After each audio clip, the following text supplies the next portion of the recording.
My name is David Lewis. I want to borrow from Albert Einstein's quote to demonstrate to you what this program is all about. Quote, "The world as we have created it is a process of our thinking. It cannot be changed without changing our thinking." In December of 2012, my grandson Jesse was shot and killed in his first grade classroom in Sandy Hook, Connecticut. A town so small the idea of this happening would have entered no one's mind. An angry former student brought in an assault weapon and killed 26 souls in a matter of minutes. The world was in shock. How could this happen? And the only response we could think of was getting rid of assault weapons. Not that that's a bad idea, but the real problem is in the hearts and minds of our kids. So for a cure, we have to go back to the cause. My daughter, Jesse's mom, Scarlett, felt with some effort and study she could find a solution and was amazed there really already was one out there called social and emotional learning. This concept's been around for 50 plus years, studied extensively with very positive results. We can help our kids grow up and get beyond trauma and stress and anger. She worked with scores of professional educators and put together a curriculum that not only teaches the basics of social and emotional learning, it teaches kids to love and connect with one another. We will talk about this more, but it works. I've been in many classrooms from pre-K to high school, and kids get this. We teach them life is a choice, a basic choice between love and fear. Fear dominates our world, but kids quickly grasp that love feels better than hate or anger or fear. They really do get it far more than us older folks. The ChooSELove curriculum is set up to be free, is available online, it's easy to teach and easy to learn. It can be taught in 30 minutes a week. Teachers get as much from this curriculum as do the kids. Does anyone really believe the Mexicans are the reason our kids take drugs? Does anyone believe childhood trauma is untreatable, or that our prisons aren't filled with angry people who have felt separated from society, who've grown up in a world of fear with no one telling them there was a better choice? This is what ChooSELove is about. It's simple, it's common sense, and it's free. There is no reason this is not taught in every school in the world. This is not the only high-quality social and emotional program, but it also teaching age-old wisdom of the human race. Do unto others. If we want to fix this, I do not see another path that works. We spend billions and billions on the symptoms of this illness of separation between each other and fear. You can ask a second grader what feels better, anger or love, and they intuitively know the answer. Every part of this curriculum has been the object of much research on results of SEL over time and on the neurosciences of teaching the lessons on love. When the first idea of gratitude, forgiveness, and compassion was expressed to us, of course, we had no fancy brainwave machines or methods to test the validity of these ideas. We do now, and they do, in fact, change the brain. They do work. If we could deliver this curriculum in a pill form, all of us would be taking it. The idea of choosing love has been around for a long time. As Aristotle said, educating the mind without educating the heart is no education at all. This short clip was done at a Catholic school in Norwalk, Connecticut, and really gives you an example of what the program's about.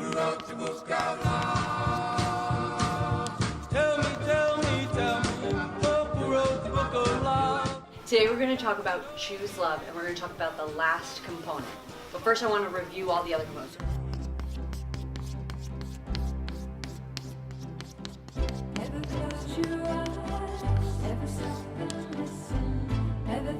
Before I started learning ChooSELove, I didn't really pay attention to those feelings. I want you to think about either how that character showed compassion What does it mean to have courage?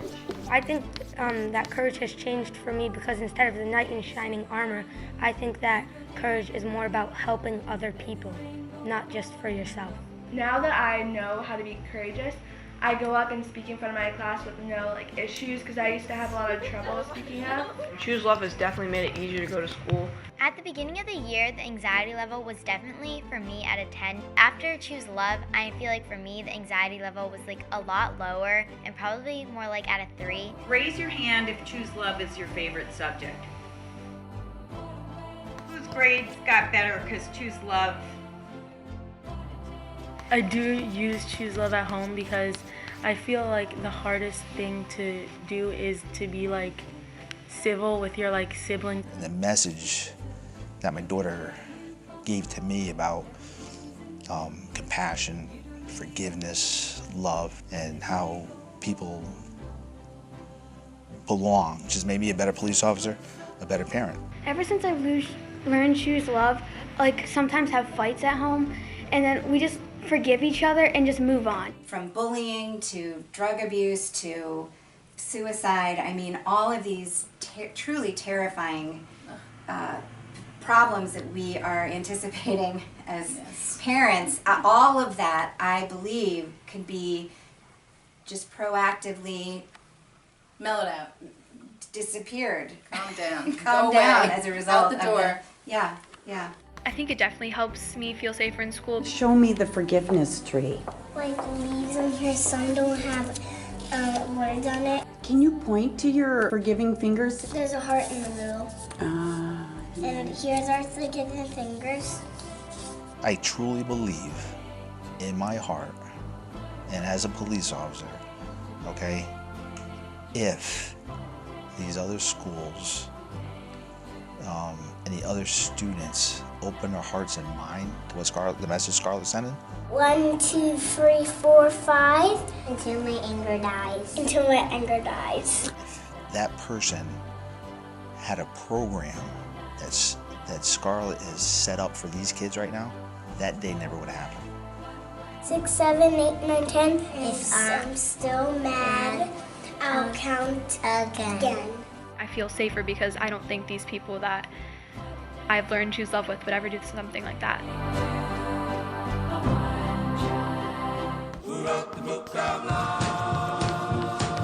Doing all these great things like gratitude, it's mind-blowing. Need to be taught and can be learned even by the elderly. Yes. I think I'll remember it forever. ChooSELove is really amazing.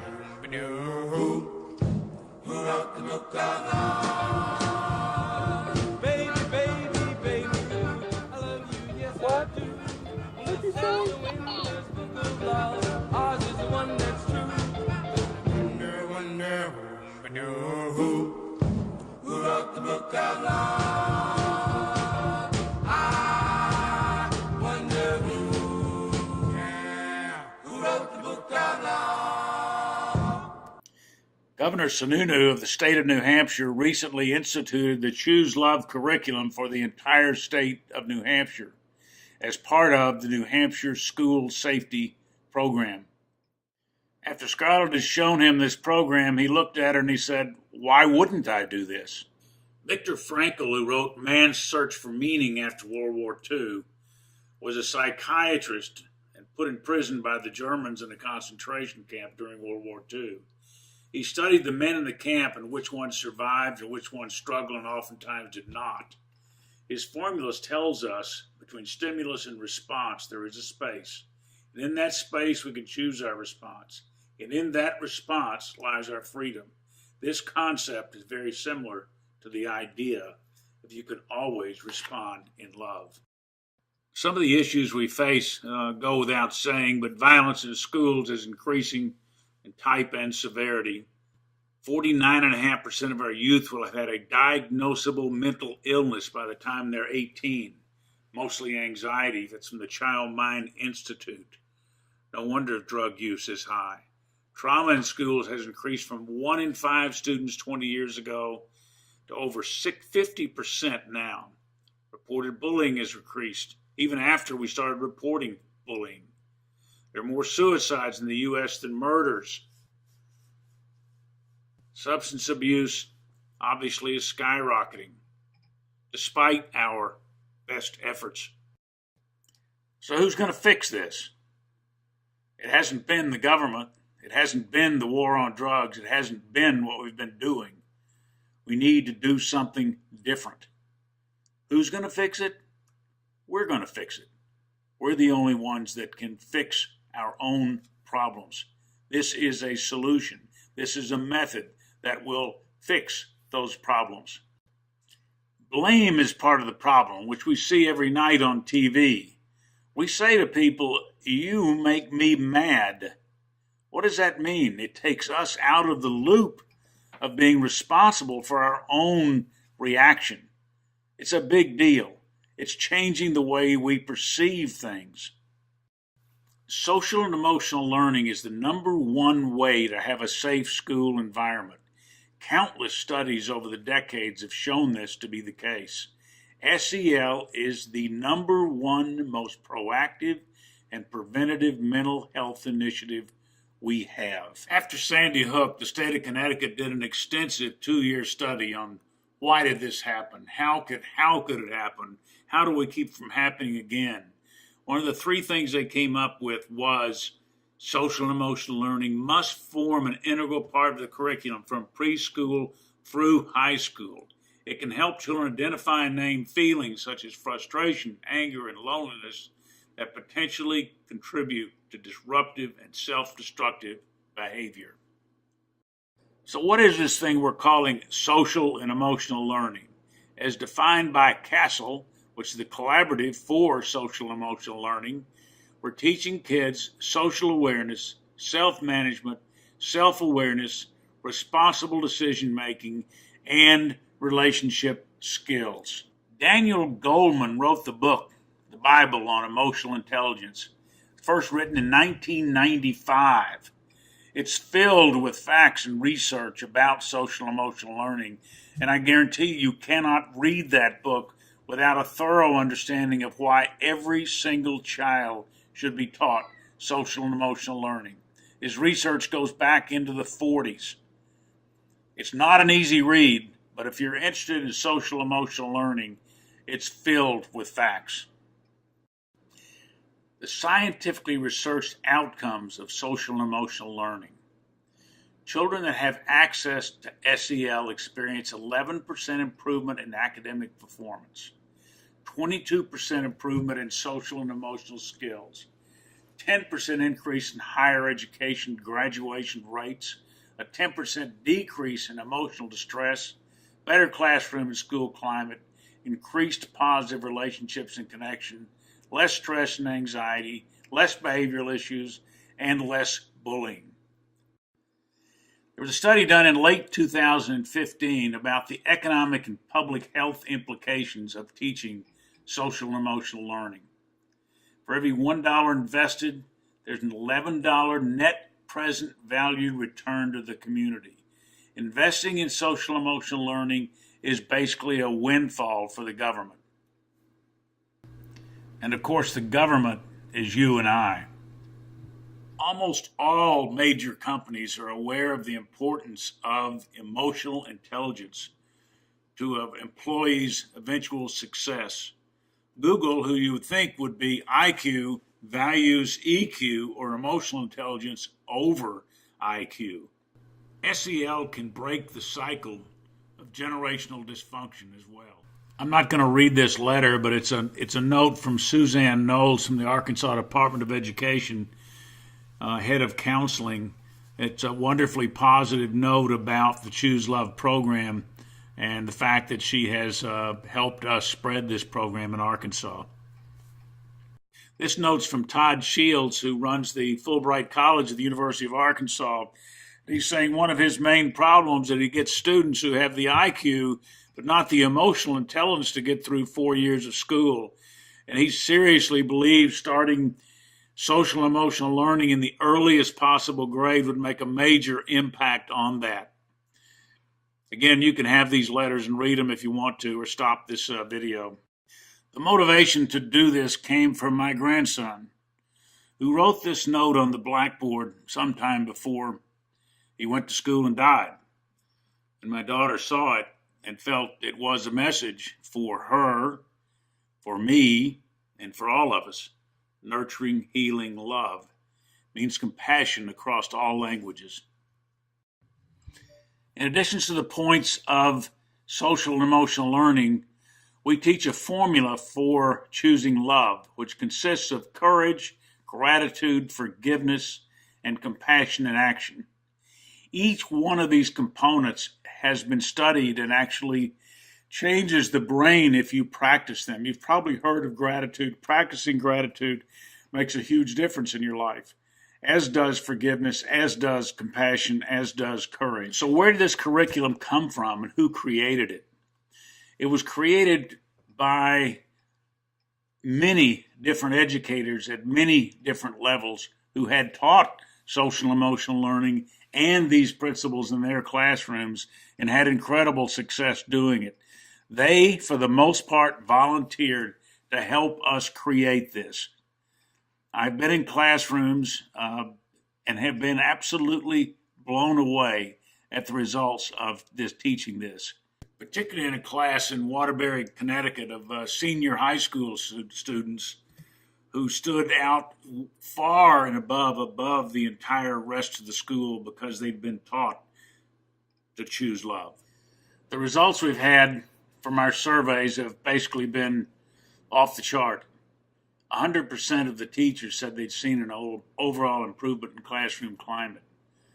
90% said their students got along better. 95% rated the program good, very good, or excellent. 95% they would use the program again. For social and emotional programs, that's off the chart. There's also a Choose Love at Home program, which is a series of videos that help explain to parents what their students are learning and some of the terminology in the classes so that they can communicate at home about what they're learning about Choose Love. Last summer, Scarlett attended the school counselors convention in Hot Springs, and an FBI director of drug enforcement stood up and basically explained to the class how bad drug use had become. But then he said something that was startling. He said basically, the opposite of addiction is connection, and connection is love. And if you ask most people who've used drugs, they'll tell you that. I use connection and love interchangeably, and separation and fear interchangeably. That helps maybe because sometimes love has connotations that we can't quite grasp. What we do know is all human beings need connection or love. They want to belong as opposed to fitting in. We need to learn resilience to overcome obstacles. We want to feel good. That's what this program is about. Like Viktor Frankl explained earlier, life is a choice, and we can always choose love no matter what happens to us. Over the last 20 or 30 years, there's been amazing discoveries in neuroscience about how we respond in our brain to certain stimuli, how our thoughts actually affect us on a cellular level. We teach this to young kids, and believe it or not, they get it. Here's a simple diagram showing you how feelings affect thoughts that then affect behavior, that then can affect feelings again and thought. It's the cognitive triangle. I wish somebody had told me that when I was a kid. We're going to talk briefly about the benefits of the Choose Love formula, the benefits of courage. Courage equals confidence, creates a sense of leadership. All this is studied in numerous studies across the nation. So you can stop this and look at it, but every part of this formula has been studied by many, many people. How about forgiveness? Healthier relationships, less anger, greater physical and psychological well-being, less anxiety, stress, and hostility. Actually extend your lifespan. How about gratitude? The benefits of gratitude, emotional, social, career, health, personality, all leading into greater happiness. The practice of gratitude. How about the benefits of practicing compassion in action? makes us feel happy, creates positive neurochemicals. Giving is good for our general health and well-being, evokes gratitude, adds years of life. Wow. In daily life, we must see that it's not happiness that makes us grateful, but gratefulness that makes us happy. It's the latest report from the Aspen Institute, a growing movement dedicated to the social, emotional, and academic well-being of children is reshaping learning and changing lives across America. On the strength of its remarkable consensus, a nation at risk is finally a nation of hope. Find out more and get involved. Check the Aspen Institute out for the report if you'd like it. These lessons will travel through life with them. We do not have to live as victims of the world, and really simply are unaware why we feel this way sometimes. If I am angry, I am responsible for it, and the only person it hurts is me. Feelings are all okay, but when they turn to thoughts and then to behavior that hurts, we've lost our way. I mean, self-destruction is unnecessary. I have a friend on death row in Arkansas, and he has said many times, if I was taught these things as a young man, I would not be here. Every one of us has been a victim at one time or another, but for the most part, not really realizing how we were hurting ourselves. This curriculum is about teaching kids not to give away their personal power through anger and rage and self-destructive behavior. If we teach kids early enough, we can heal trauma and give them a far, far better odds of living a happy and productive life. As Albert Einstein said, to change, we must change the way we think. The dream is about a world of emotionally intelligent people who understand their connection, not their separation, who go through life understanding they hold the power over their well-being, that life is an inside-out deal and their personal mental health does not depend on external events. When we turn on the TV at night, we won't hear people blaming others or demonizing others. We will completely understand we are in this together, and what I do to another is what I do to myself. The gross domestic product will be way up as the friction of mental distress will be vastly reduced, and we will work far more efficiently. Can you think of any other policy or change that could lead to those kind of results and for very little money? Thank you. Can you imagine the difference in kids who go through this program from pre-K every year through senior high school?